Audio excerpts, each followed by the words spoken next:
բռնատիրական երկրի հետ համեմատել, այսինքն որ ինքնին երևույթ, որ եթե կալանքները շատ են, դա բռնատիրական երկրի, իդեպ ոչ թե ավտորիտար, այլ հենց բռնատիրական երկիր ձևակերպումն եմ օգտագործում, կարող եք համացանցում հնարավորության դեպքում նայել, օգտագործվել է Հայաստանի Հանրապետության բարձրաստիճան պաշտոնյաներից մեկի կողմից 2024 թվականի հոկտեմբերի 23-ին։ Այս բան չեմ ասի ում կողմից, բայց կխնդրեմ, որ դուք նայեք։ Նշված պաշտոնատար անձը հրապարակավ ասում է, որ մենք ներդրել ենք տնային կալանքը որպես խափանման միջոց, որտեղ ժողովրդավարական բարեփոխումները դա են պահանջում։ Հակառակը բռնատիրական երկրի դրսևորում է։ Մենք ի վերջո պետք է հասկանանք, որ այդպես չպետք է լինի։ Այսենց մտքեր էին արձանագրվել։ Սամվել Կարապետյանի դեպքում 5 ամիս է միայն կալանքն է գործում։ Որ հարցնեք ինչի համար, ինչ հիմքով, ինչ պատճառաբանություններով։ Այդ պատճառաբանությունները ուղղակի նայեք Գինեսի ռեկորդների գրքում, օրինակ Վճռաբեկ դատարանի գործողությունների տեսանկյունից։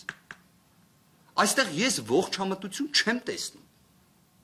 Սահմանադրական դատարանը օգոստոս-սեպտեմբեր ամիսների ընթացքում 2 որոշում է ընդունում, որով ընդգծում է անձի ազատության կանխավարկածը։ Այսինքն որ չի կարելի մարդուն կալանավորել, ուղղակի կալանավորելու համար։ Այն պետք է լինի բացառիկ միջոց, պետք է դրա համար բոլոր այլ միջոցները սպառված լինեն։ Բայց մենք տեսնում ենք, որ այդ ամենը չի գործում։ Հարգելի գործընկերներ, սա ծայրահեղ, վտանգավոր ժխտողականության ճանապարհ է։ Սա իրավական նիհիլիզմի ճանապարհ է։ Մեր կողմից ներկայացված Վճռաբեկ բոկները մենք գործընկերներով քննարկել ենք։ Մենք հենց նախաքննական գաղտնիքի այս աբսուրդային սահմանափակումները վերջանան, որը մենք էլ ենք չպնդում, որ եկեք վերջ տանք այս նախաքննական գաղտնիքին։ Մենք հրապարակելու ենք մեր ներկայացրած Վճռաբեկ բողոքը եւ թող դատախազությունն էլ հրապարակի իրենց ներկայացրած բողոքը։ Եվ ուղղակի թող ցանկացած անաչառ դիտորդ ասի, որ մի բողոքը պետք է ընդունվեր վարույթ։ Գլխավոր դատախազության բողոքը, թե մեր կողմից ներկայացված բողոքը։ Վարույթ է ընդունվում գլխավոր դատախազուի տեղակալի ներկայացրած բողոքը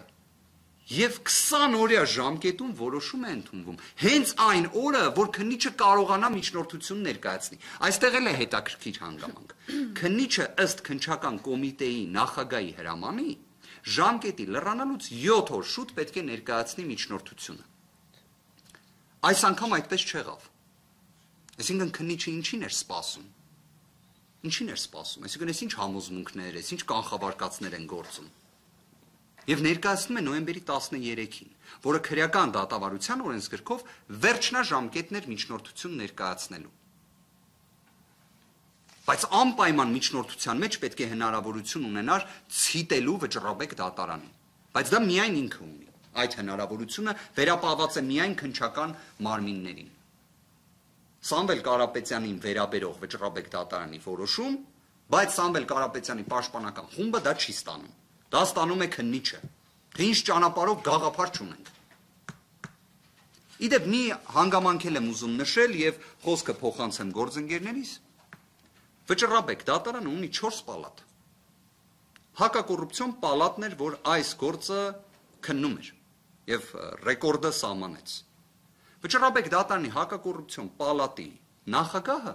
նախկինում փաստաբանական գործունեությամբ զբաղված Դավթյան Արտուրն է։ Բայց փաստաբանական գործունեությանը մեկ այլ իրադարձություն էր հաջորդել։ Ինքը քաղաքացիական պայմանագիր կուսակցության անդամ էր։ Երկրորդ հանգամանք։ Սահմանադրությունը ասում է, որ Վճռաբեկ դատարանը ունի 2 կարևորագույն լիազորություն։ Ապահովել միատեսակ պրակտիկա, այսինքն նախադեպեր ընդունել, որ ընդհանրապես պետք է այսպես մեկնաբանվի դրույթը, որ քննիչները պետք է ունենան այսպիսի պարտականություններ իրավունքները օրինակ հարգելու համար, որտեղ Վճռաբեկ դատարանը իրավունքի դատարան է։ Ինչի համար եմ այս պնդումը կատարում, որտեղ սահմանադիրը երկրորդ լիազորությունը, որ նախատեսել է Վճռաբեկ դատարանի համար, կոչվում է հիմնարար իրավունքների եւ ազատությունների խախտումների վերացում։ Հիմա ինձ մեկը կարող է ասել, Վճռաբեկ դատարանը գլխավոր դատախազի տեղակալի բողոքը ընդունելով վարույթ 20 օրյա ժամկետում որոշում ընդունելով միատեսակ պրակտիկա էր ապահովում, թե հիմնարար իրավունքների խախտումներն էր վերացնում։ Մենք ներկայացրել էինք մեր բողոքում հիմնարար իրավունքների խախտումների վերացման խնդրանք։ Իդեպ հիմքն էլ օգտագործել էինք Վճռաբեկ դատարանի միատեսակ պրակտիկա ապահովելուն ուղղված հենց Վճռաբեկ դատարանի հակակոռուպցիոն պալատի որոշումը։ Այսինքն մենք խնդրում էինք, որ Վճռաբեկ դատարան ձեր իսկ կողմից ընդունված որոշումը քննիչները, դատախազները, դատավորները չեն հարգում։ Եկեք պաշտպանեք ձեր իսկ որոշումը։ Վճռաբեկ դատարանը դա վարույթ չի ընդունում։ Այս որոշմամբ հիմա միատեսակ պրակտիկայի ապահովում, թե հիմնարար իրավունքների խախտումների վերացում էի ապահովում։ Իդեպ հստակ ասեմ, ոչ էնա, ոչ մյուսն է, որտեղ արդյունքում Վճռաբեկ դատարանը մերժել է գլխավոր դատախազի տեղակալի բողոքը, որտեղ դա վաղեմությունը անցած դատական ակտի վերաբերյալ է։ Օգոստոսի 15-ի դատական ակտի վերաբերյալ որոշում են կայացնում։ Բայց դուք նայեք ինչքան կարևոր էր իրենց համար, որ նոյեմբերի 13-ին անպայման պետք է հրապարակվի, որը վերջին օրն է կալանքի երկարաձգման միջնորդության ներկայացման եւ այլ։ Այն, որ այս գործում քաղաքական հետապնդման բաղադրիչը անհերքելի է, անվիճելի է, մրցակցությունից դուրս է, կարծում եմ բոլորի համար ակնհայտ է։ Մենք պարզապես հերթական տվյալներն ենք դրա վերաբերյալ արձանագրում։ Իդեպ, բայց նույն նոյեմբերի 13-ին վերաքննիչ հակակոռուպցիոն դատարանը իր որոշմամբ արդեն իսկ այնպիսի դիրքորոշում է ներկայացրել, որը պարտադիր է թե քննիչի, թե դատախազի, թե դատարանների համար, որտեղ այդ որոշումը բեկանված չէ։ Իսկ ըստ այդ որոշման կալանքը չի կարող այլևս երկարաձգվել։ Ես հենց նման կատեգորիկ դատողություն էլ կանեմ։ Այն պատճառաբանությունները, որոնք համադրվում են եւ վերլուծվում են, եւ այն միջնորդությունը, որը մենք արդեն իսկ ուսումնասիրել ենք քննիչի կողմից ներկայացված, հնարավորություն չի տալիս